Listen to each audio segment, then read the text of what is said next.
just like, you ask that guy, which of the Three Stooges are your favorite? He's like, Mo, Mo, Mo. Anyway, here's our Terran player from the team Zenex, formerly of Code S. Now he's in Code A, trying to get back up. Byun. Which was your favorite of the Three Stooges? I actually didn't really like the Three Stooges, man. I wasn't a big fan. Really? Yeah, I admit. I kind of like Mo. I'm like that guy. You're that guy. Speaking of that guy, there is... Leenock. And by that guy, I mean totally amazing Zerg player. Yeah, one of the younger players in the GSL. Yeah.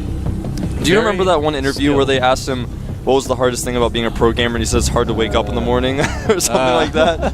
It's understandable. Some GSL fans there coming to the studio. I think they're from Australia, if I remember right. I talked to them.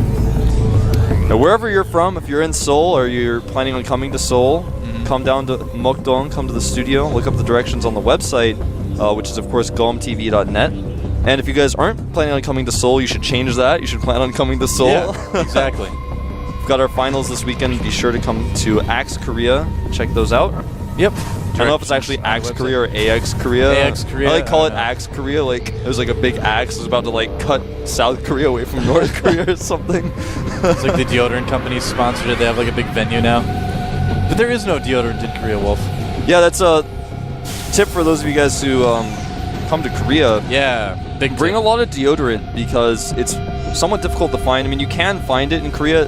I just don't know where. I mean, I just ask other people. Like, that's what I do. That's how I get my deodorant in Korea. It's around somewhere, but yeah, it's really rare. It's well, Korean people just don't smell. It's true. In general, they just don't smell like this. Like we just smell more as foreigners. I guess so. I don't know. The only smelly Korean person I've ever met was just an homeless dude. So he has an excuse. Yeah, we should probably give him some deodorant. Yeah. Well, we can't. There is none.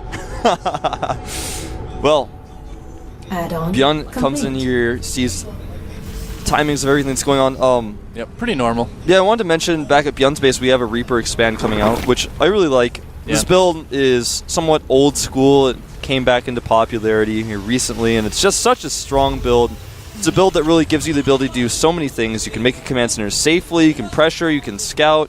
Well, there's like nothing wrong with this build. It's a lot better now that people know how to use Reapers in the early game. At first we saw everybody wanted to just go into the base and try to kill Gatherers with their Reaper. That's like what they thought they were supposed to do. But, you know, really, a lot of players have been learning finally that the Reapers are so much more valuable in terms of scouting quickly, being able to get out of the base fast, and then just the map control. You can kill Zerglings really quickly and easily. So it's good to see Reapers being used right, you know? Yeah, it's very true. Yeah. And, you know, it's just the versatility the Tech Lab gives you. Even in TVT, you can get fast stim, or you can see like Supernova is doing back, or excuse me, not Supernova, Byun is doing back to this base. He's adding a factory, putting that on the Tech Lab so he can start going into more mech-heavy play. Actually adding a second factory as this Reaper comes into Leenock's base. That is another advantage of it, is that second factory you can, of course, use the Tech Lab on your barracks then to start getting your factory upgrades. And he's getting a reactor on that other one as well, so probably going to be moving into Blue Flame Hellions after this, I would imagine. It's looking like we'll probably see 2 factory Blue Flames. Yeah. Roach Warren goes down for Leenock. Oh, nice. I like that really early Roach Warren. We're seeing that more and more in ZVT as Blue Flames kind of gain popularity. Speaking of Blue Flames, I see that Infernal Pre-Igniter research on the tab. Yep, Infernal Pre-Igniter, for now anyway, does plus 10 damage to light units, so makes the Hellions very, very effective at killing things like Zerglings and drones, for those of you maybe a little bit newer to some of the upgrades in the game. Yeah. But Leenock's going to be ready, you know, he's going to have the Roaches, they're going to be armored units, they're going to be able to handle those Hellions pretty well, and he might even get this Reaper, in fact he will, yeah. Yeah, nice control on those Zerglings. Yeah, constantly watching the Reaper. Knew exactly where he'd be hiding. He doesn't fear the Reaper. He knows all. He doesn't, man. He knows all the Reaper's hiding spots. He knows his favorite restaurants. That's right. Reaper's like trying to eat a pizza somewhere, and he like looks into the reflection of his fork. He sees a Zergling. So he sees the lean octopus. He's like, oh no, the tentacles. It's like Cthulhu. Well, right. That's what it's like, man. That's right. 3 aliens on the way. For Byun, constantly producing those 3s, doing the 2 factory, 1 with reactor, 1 with Tech Lab. And now Leenock's going to assume that Blue Flame's coming out by the amount of Hellions he can see, but this Roach pressure is going to be relatively hard to deal with, and in fact, Byun wasn't able to scout that, so now he's going to really struggle to deal with this. Yeah, here's the thing, is that bunker's not going to be up anywhere near in time. You can see Byun already pulling back his gatherers. He's going to need to lift that command center too, possibly. And Leenock is going to be able to do a lot of damage here. Yeah, he's actually going to have to lift that command center. I'm not sure why he wasn't doing that earlier. Maybe Probably trying to buy some time for the bunker. Yeah. Makes sense. Byun is now supply blocked. He lost that depot. SCVs are out, prepared to repair. Now, Leenock could be moving up the ramp here and doing some damage to the supply depot. I'm kind of surprised that he's not. He might just be trying to contain, but now that siege tank is out, it's going to be much more difficult. Yeah, just leaving those roaches to have the better content on the other side. He's not actually going to attack that siege tank. I was going to say, a little bit of indecisiveness from Leenock. Very patient roaches there. Yeah, Leenock is actually one of the most patient players in the world. He's actually just going to go for this siege tank. I'm not sure if he should be doing this. Well, I feel like it's a relatively small investment on his part right now to get that siege tank. He can have more roaches out by the time that Byun gets to his base. I mean, Byun might try to sprint those Hellions over there. Looks like he is, but I mean, Leenock should be ready to produce more roaches. In fact, he produced 3 roaches already. They're sitting to block the Hellions from coming up. He's got a ton of speedlings, even adding a macro hatchery and a nice little wall with his evolution chamber. He's going to be able to deal with these Hellions relatively easily. Will lose some tumors, though. He's got to be careful that he doesn't have those Hellions run right by, too. And yeah, the Hellions could come around from behind, too. Oh, no. I think that's exactly what Byun is going to do. But these roaches are repositioning themselves. Yeah, but there's only 3 of them. They can't block off that ramp. Okay, looks like Byun's just going to play things safe, too. There's nothing wrong with that as well. Ooh, Overlord going to get taken out in the middle of the map. Yep. Now, during all of this, Leenock has started the Spire. The macro hatchery is getting closer to being done. Oh, a lot of barracks being added on by his next Byun right now. And he could go a couple different directions with that.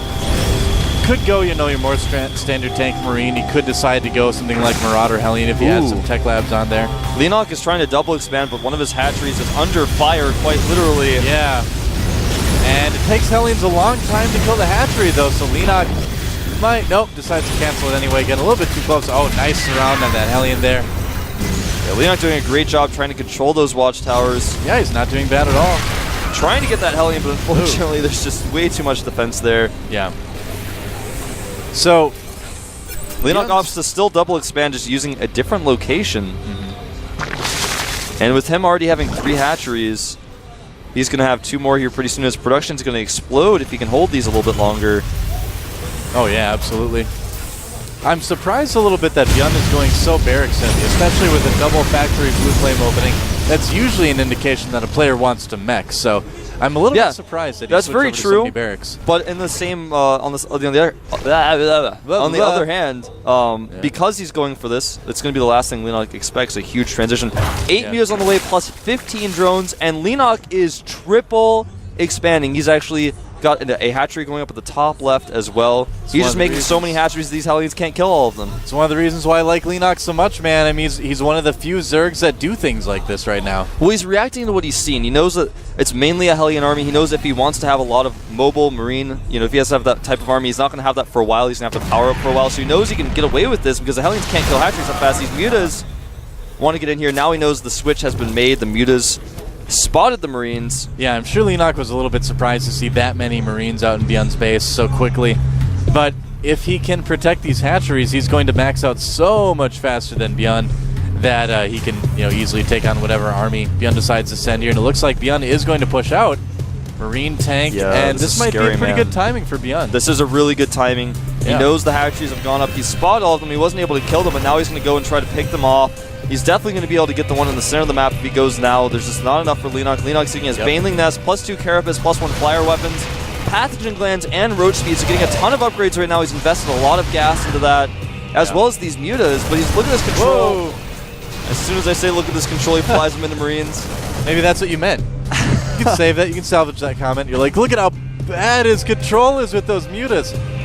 No, he's usually much better than that. Yeah, much better indeed. And you're right, he usually is. But it's going to be almost impossible for him to hold this base, as I was saying, but he does have some fallbacks, of course. Yep. Might want to start saving those drones, because if he doesn't send them now, they're not going to get out of there, and does get some of them away. Muta's trying to pick off drop ships, Hellions where they can find them. Oh, that Queen should make a run for it too. Leenock's creep spread is also pretty good at the moment, so he will be able to reinforce quickly, but it's going to be difficult for him to come up with a force that's going to stop that. Oh, I like this. Those Zerglings running around from behind. Yeah, they're going to catch some of these reinforcements. Infestors are on the way. They will. Is this enough Lings? I think it is. I think it might be, yeah. He's got +1 Carapace that's going to help him out here as he charges through. Oh, here come the Mutas as well. So many Marines there, though. He's going to pick up the tank and pull back. Yep. And it looks like he's definitely going to lose the center hatchery. Yeah. Oh, that's okay. I mean, it was kind of inevitable, and he does have, you know, a couple other bases. Byun's still just on 2 bases right now. So if Leenock can hold, you know, half his bases, essentially, he'll still be okay. Well, 3/4 of his bases, rather. Muta's just constantly poking away at those Hellions. I love that. Yep. Avoiding the Marines. He's bought so much time for these Banelings. And the reason he made so many of hatcheries, he wasn't actually planning on using all of them at once. It was just that he lost his drones in one base, or lost the hatchery to send them to another base. Now here comes an attack. He's going to try to run up the ramp with Infestors. I didn't think that was a good idea. Yeah. Neither did he decide to back away. Yep. Not the best plan. Oh, he's going to go for it, though. Here he goes. Infestors and Banelings coming up, losing a lot of Banelings to those siege tanks. Yeah, losing his Infestors as man. well without doing any damage, but even so, he just has so many units. Yeah. Byun can't hold this. That was a bit scary to see him lose all those Infestors like that. That was a big investment. So many Marines out for Byun, too. And look at how low their hit points are because he stemmed them so many times. Yeah, he's going to use up that medevac energy really, really quickly. Byun trying to take his 3rd base. It seems reasonably safe for now. But Leenock is up 30 supply. Yep. That base is not a planetary, it's an orbital, so it's going to be very easy to attack that location. Yep. Leenock's still not mining from that north base, just transferring his drones there now, but just wanted to play it safe, didn't want to risk Hellions running over there and killing all of his drones. Does Byun know about that base yet? I don't know if he's seen that one. Oh, looks like he has not scouted that one. Ah, I like it. Probably didn't expect Leenock to do that triple. Well, yeah, triple expand is pretty unexpected. Oh. Killing some Marines, gets out of there. Look at that control. Drop going into Leenock's main. 8 Marines, they do have stim. Could be a little bit dangerous. Looks like he's sending some of his Marines for the spawning pool and some of them for the Queen. Yep, we do see Terran players trying to go for that spawning pool more and more lately. Oh, look at that, wedging his Marines back in the corner to do as much damage as possible.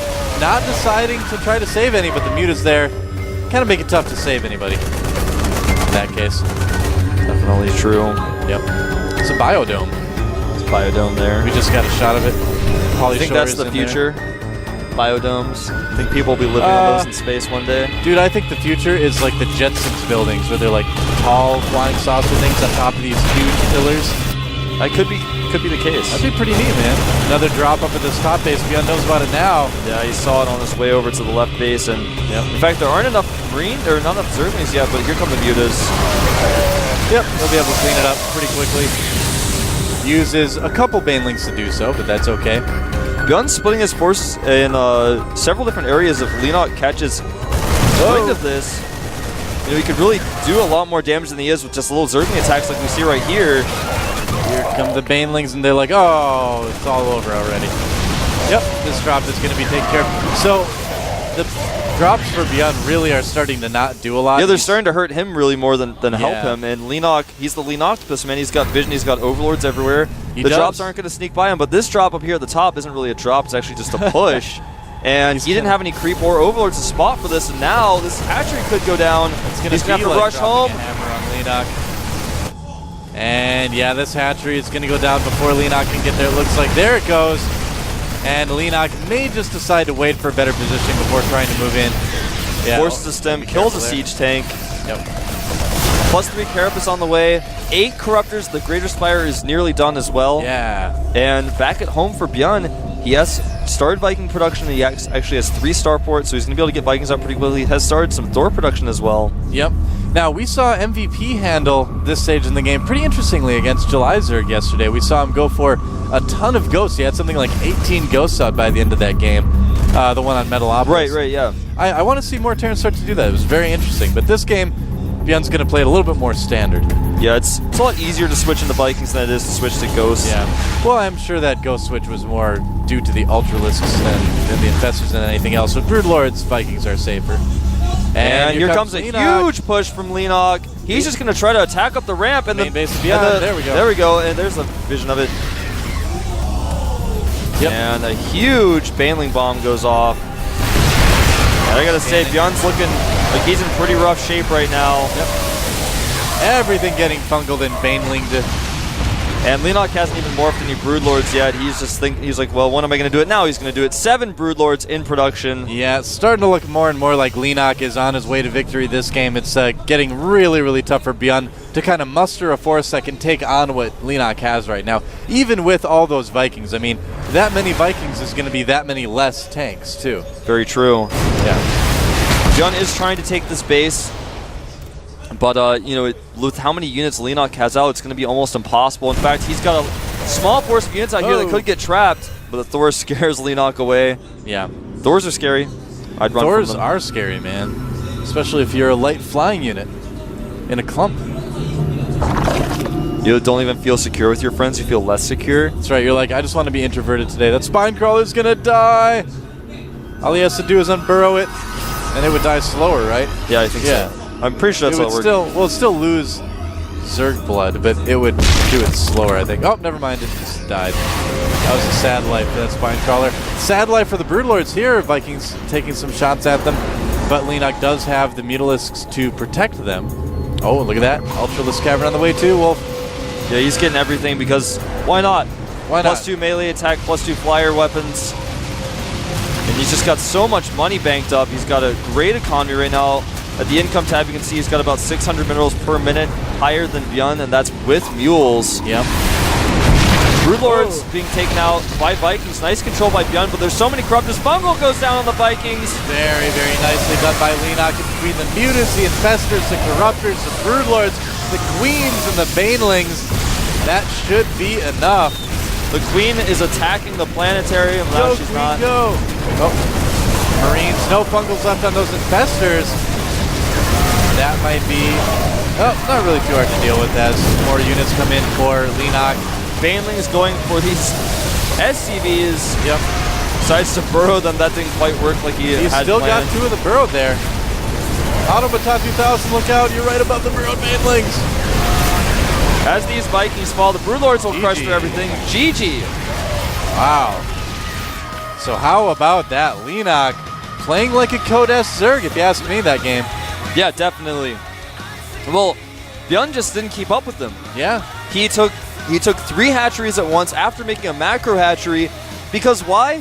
Because he saw that his opponent had made just Hellions. And if you make hatcheries, Hellions can kill that slowly. If you make hatcheries in 3 different places, you just cancel the one the Hellions attack, and if Byun doesn't find the other one, he can't just send a group of like 12 Marines to kill it, because that would be enough, but he didn't have Marines, and he knew Marines, that. You know, yeah. Well, we saw that period towards the middle of the end, or the end of the middle game, I should say, where he was just losing so many drops to the Mutalisks too. You know, he just kept trying to force it, and it didn't really work for him. He can't drop against the Leenock. He can see everything. His tentacles reach all over the map. It's true.